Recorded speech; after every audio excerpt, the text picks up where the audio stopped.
Halo semuanya, selamat datang di Obel Talks.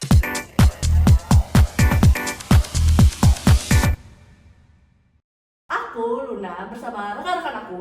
Aku Jakal, aku Audrey, aku Darlen, Aku Angel. Nah, pada kesempatan kali ini kita bakal ngebahas sesuatu yang menarik. Apa tuh kira-kira? Ada yang tahu nggak? Apa tuh? Betul. Kayaknya aku tahu deh. Lun. Apa tuh? Kita kayaknya mau bahas tentang PTTKK kan? Iya, nah kali ini kita bakalan ngebahas tentang studi kasus mata kuliah perilaku organisasi tentang transformasi besar-besaran yang dilakukan oleh PT TKK atau Teman Kopi Kita. Nah, bener banget Lun. Ya, buat yang nggak tahu, PT TKK itu merupakan produsen mesin kopi yang ada di Gua Batu. Dan mereka sudah berdiri sejak 2012. Dan terus mereka tuh memiliki pemasukan yang melonjak dari tahun 2020 sampai 2024 nilainya mencapai 1,9 miliar. Wah, gila banget gak sih? Iya, gila banget ya. Wah, perkembangannya ternyata pesat banget ya. Tapi ternyata di balik perkembangan omsetnya itu, PT TKK ini menghadapi tantangan operasional dan internal loh. Oh ya? Ya, karena mereka mau mengubah strategi bisnisnya. Nah, makanya yuk di sini kita bakalan bahas tuntas mengenai hal tersebut dari sudut pandang perilaku organisasi. Kita bakalan bahas mulai dari analisisnya, kemudian gaya kepemimpinan, sama juga satu lagi itu kita bakalan analisis mengenai apa ya kira-kira. Internalnya ya. Ya benar. Iya. Nah, terus kira-kira apa aja nih tantangan sama solusi-solusinya? Yuk kita bahas.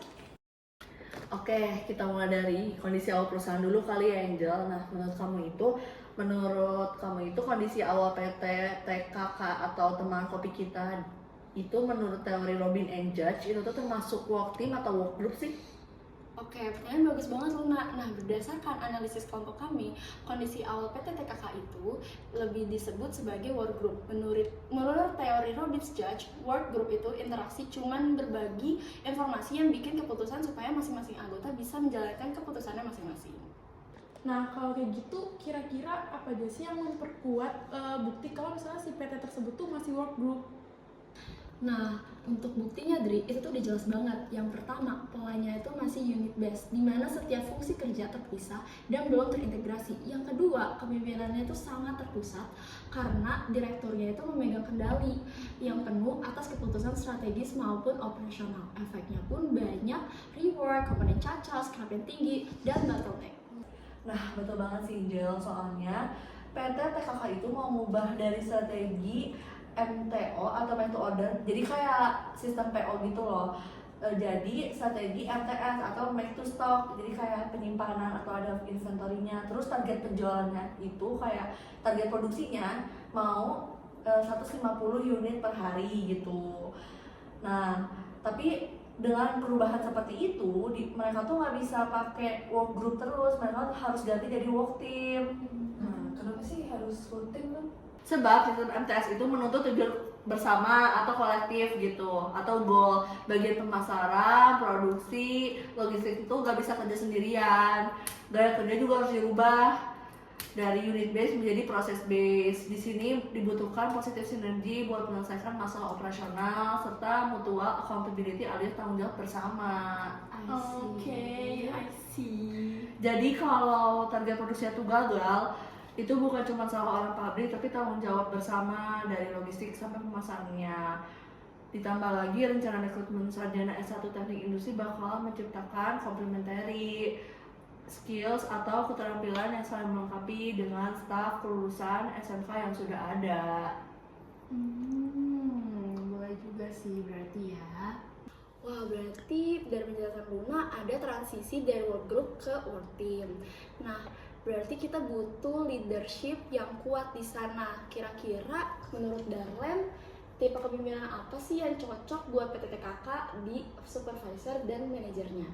Menurut aku, kombinasi yang paling pas itu adalah transformational leadership dari Bernard M. Bass dan situational leadership dari Hersey and Blanchard. Nah, pemimpin transformasional itu berfungsi sebagai agen perubahan yang mengubah cara berpikir dan memotivasi bawahan lewat 4 E's, yaitu idealized influence, inspirational motivation, intellectual stimulation, dan individual consideration.